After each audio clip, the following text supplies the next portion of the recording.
This will be a talk about the open source integration platform. It's not going to be about the most modern things, the most modern protocols, tools, whatever, but it's rather going to be from the trenches. How did we do this? So it's going to be not that many modern buzzwords, but more kind of how did we go about to do this? How did we create our integration platform? But then the first question is, what is an integration platform? We are at an API conference. To me, APIs is part of integration platform. You have the API gateway, of course. Then you have events and streams, Kafka, you know it. gRPC, if needed. Message manipulation of some kind. And very important, the authorization authentication. So those are the 5 parts that I think important. And who am I? I'm Magnus. I've been programming since 1978. My first language was BASIC, not one of those fancy new ones, but well, here I am 46 years later anyway. But before we dig too deep into open source, we need to understand where we come from and why we did this little journey. A few years ago, it was decided in my company that I work for, Benify, to invest in an integration layer. Why? And I have to explain a little bit of the history in order for you to understand that. The company was founded 20 years ago, and the normal way at that time, was to build a monolith. First question for you, who recognizes the picture on the left? Wow, better than I thought, wow. And it is? Perfect. That's the monolith of monoliths. 2001 Space Odyssey. But at that time, 20 years ago, you build things as a monolith. Everything was into one spaghetti bowl. And that was fine. That's how you did it. Changes went into the same bowl as everything else. So the system that we have comprises of a lot of services talking to each other within this. Actually, it's Java. It's not Coffee, it's Java system. And integration is a key thing to our system. We are a SaaS company. We work with benefits management. And we have a lot of integrations. We have about 3 million users in our system. We have about 1,500 to 1,000 clients or customers. And we have about 3,000 suppliers.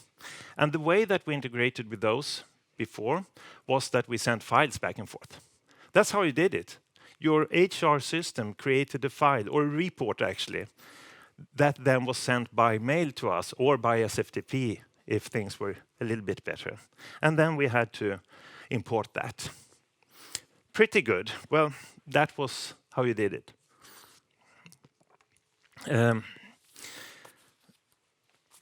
So what we are doing now is we are trying to transform our old monolith into, you can understand on the right side, cloud, of course, cloud technology.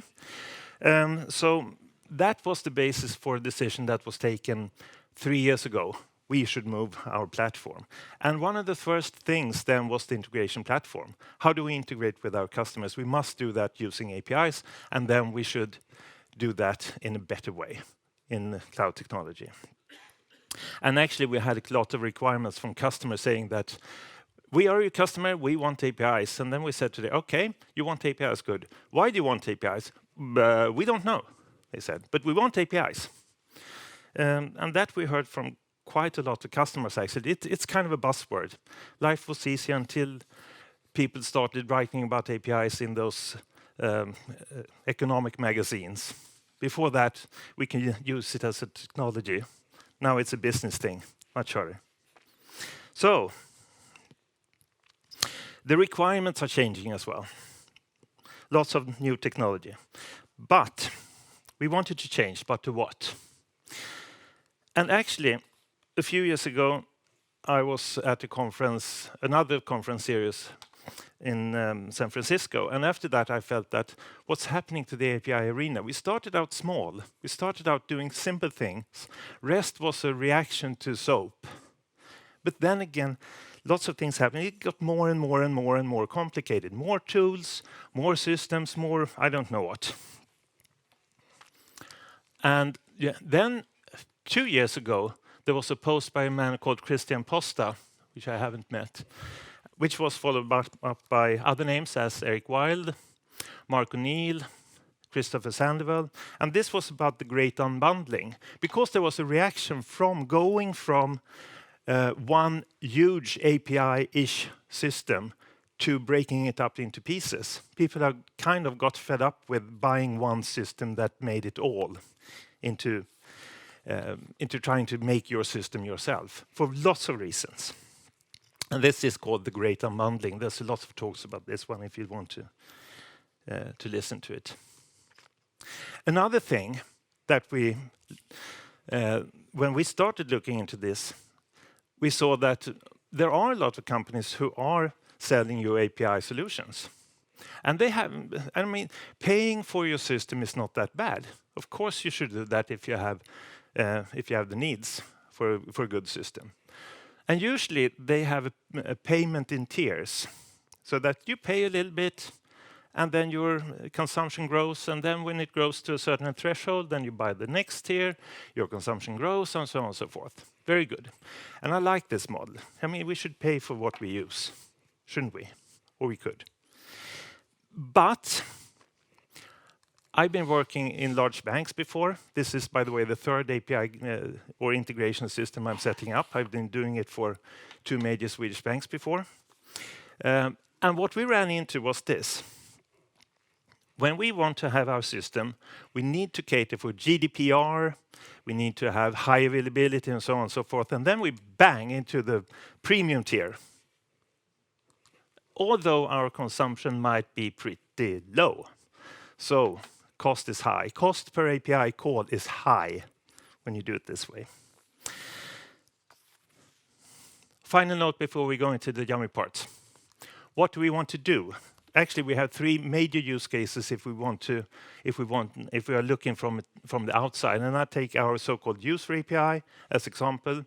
You can go to developer.benify.com and look at it. It's powered by Redocly, open source product. I see Christoph back there. Sorry, we are not using. Okay, we're using Redoc. Sorry, I stand corrected.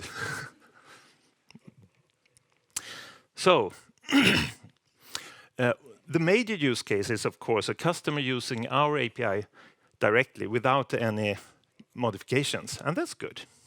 That's very good, because then we have our API that we have defined, we know how it works, and so on and so forth. They use it. But a lot of our customers say that, sorry, we can't use your API. We want to have our naming scheme. We want to have, instead of you wanting to have an address in this format or a phone number in that format, or you have your email as user email and company email, then we want to have one email address that we want you to map. Then we need something called an integration layer, so that we can accept their API specification and modify it to ours. But this really puts the requirements on this integration layer. Given this, we can also ask other systems for their data. So we can go out to another system, to HR system, asking for their data on a clock or whenever, and sending it into our system. And now, finally, we can draw our map on what our system looks like. So we have an integration layer that we call the external integration. That's where we communicate to the outside, to our customers, to our partners, to standard systems of kinds, third parties. There we do APIs and we do file transfers. We still need to do file transfers. And if you look at the customers we have today, we have quite large customers to very small customers. If they have created an integration to us, they don't want to change that, not for the coming 5-10 years. So we are going to be stuck with files for quite some time. But we want to have the new customers using APIs. Internally, we also want to have a messaging platform so that we can use REST APIs, gRPC, and whatever's on the inside as well to build our solution. And this integration layer then, we have decided on a low-code system. I'll get back to that later on. And of course, we need security. So on the inside then, we can have our own system, our old trustworthy monolith, We're not going to touch that very much, some. Then we can buy system, we can have robots, we do have robots, we can have local systems, which we do have. So this is the new integration architecture for us. And we have a couple of requirements, of course. But today, most of the systems are fulfilling all our needs. We don't have any special needs. I guess that most of you don't have that either. Functional requirements, the usual. If you look at an API gateway, what do we want? We want throttling, authorization, authentication, routing, logging, yeah, basic stuff. Non-functional, the same. We want it to be HA, we want it to be running on Kubernetes, of course, everybody's going there. Monitoring, and so on and so forth. Cost, yeah, low. As you saw this staircase, we want to have the cost follow the consumption, or even open source then. Maintained, absolutely. And this is a key thing when you look at open source system. There are a lot of systems or programs or components that are available out there, but haven't been maintained for quite some time. And that you need to be wary of. Otherwise, you can then end up with a system that you need to replace very soon. Open source, preferably. Most of the system fulfilled 4 first ones, but not the 5th. And what then do I mean by open source? I mean that you should have a license on the open source that permits you to use it almost indefinitely. There are a lot of vendors, I can say, that do have their open, not open source, but open variant that you can use for some time, and you have some limits for how many requests you can do and so on and so forth. They are not open source. They can change that license. And I'm not going to go into that, but that's happened. I see time is running up, so I need to be a bit faster. So, to start, to build our landscape. We started using an open source component called API 6. It powers Tencent, it powers Alibaba, so they have quite high load on that one in their paid version, because they do also have that. It's a very simple gateway to me, I think. We spin it up currently in Docker. We are going to Kubernetes in a few weeks, I hope. And it's easy to configure. We have created our own tool set around it, so we can CI/CD stuff to it. We spin it up, and then we can run our CI/CD, which pushes all our outs and settings to it. And we are pretty happy with it. It runs on etcd, which is used in Kubernetes as well as a data store. But are there any downsides? Yes, of course there are. And mainly that has to do with the UI. Because when you go for the open source version, what the suppliers normally do is that they don't give you their very shiny UI. That costs. And when would you need that? I mean, we're doing CI/CD. Well, in operations, you might need it when the shit hits the fan, when you want to go in and switch off routes now and do it from an operation point of view. So that might be important to you or not. But that's, I think, should be the only downside that we've seen so far with this tool. Next up, we have the identity provider, and there we show something called Keycloak, which is a CNCF project, Cloud Native Computing Platform. They are behind Node.js, for instance, and lots of Node stuff. Also open source, it uses Postgress. It's an IDP. It stores identities.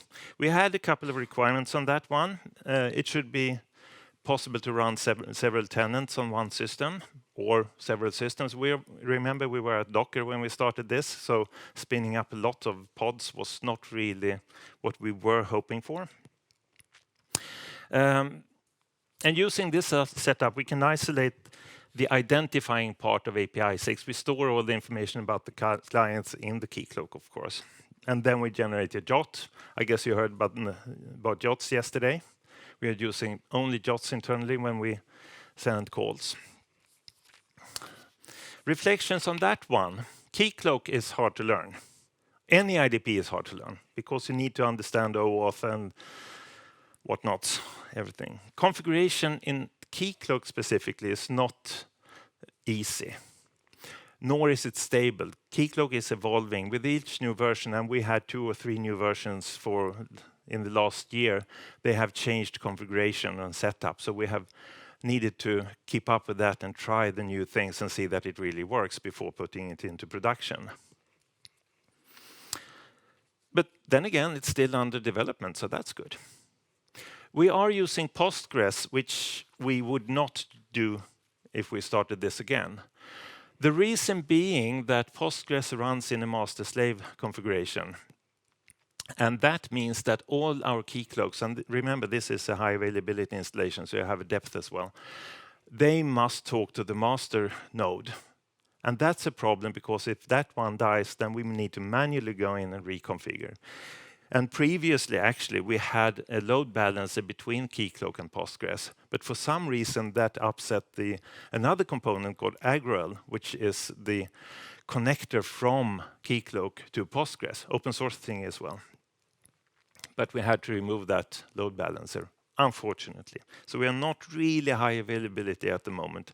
Don't test this on us, please. So this is the only thing I think I would change. I would not run Postgres for this. It's good enough. And then event streaming platform, we are running NATS. It's also a CNCF project. And that one is, we started out with something called Apache Pulsar. That was too new, so we didn't really get it to work. There were some quirks and wrinkles that we couldn't iron out, unfortunately. Reflections on that. Yeah, it's complex. It's not really Kafka. It has the same naming scheme, but it's not really the same. So if you come from a Kafka background, it's hard to understand what's happening. And then finally, we have our Swiss Army knife. We needed something good to manipulate data. Remember, we had the 3 cases in the beginning. We need to get the ability to modify data that we get from the customers. And the requirements we have on this tool is ease of use. It should be very easy to set up our integrations. It should be maintainable. It should not be write once, rewrite never. Rewriting is good, right? It should also be extendable so that we could add parts that we need. And we found something called Node-RED. How many of you recognize Node-RED? Hand up. Ah, wow. When I told my son, he's 29, about that we are going to run Node-RED in my job, he said, oh, that's why I use for my beer brewing. So, yeah. Very good tool, very competent, I must say. So that actually completes our picture. We also run HashiCorp for storing secrets in this. So this is really the puzzle you have if you want to run open source integration platform. Node-RED is a message-based system, so you have to have that in your mind when you are writing flows in it. But given that you understand how it works, you can do wonderful things in it. Especially it has one feature called JSONata, which is an expression language for modification of JSON structures. Really, really good. And that's what we use for modifying the data. And Node-RED we use for processing around, error handling, data, simple manipulations, and so on. Downsides, it doesn't scale. We need to have several pods. We don't have any hot standby at the moment. So, that's about it for how to build an open source integration platforms. And that really leaves me with one final question, or rather a set of questions. Is it possible to run and build an integration platform using only open source? Is it any good? Would you recommend it, or would I recommend it? And the answer to these questions is absolutely yes. Thank you for listening.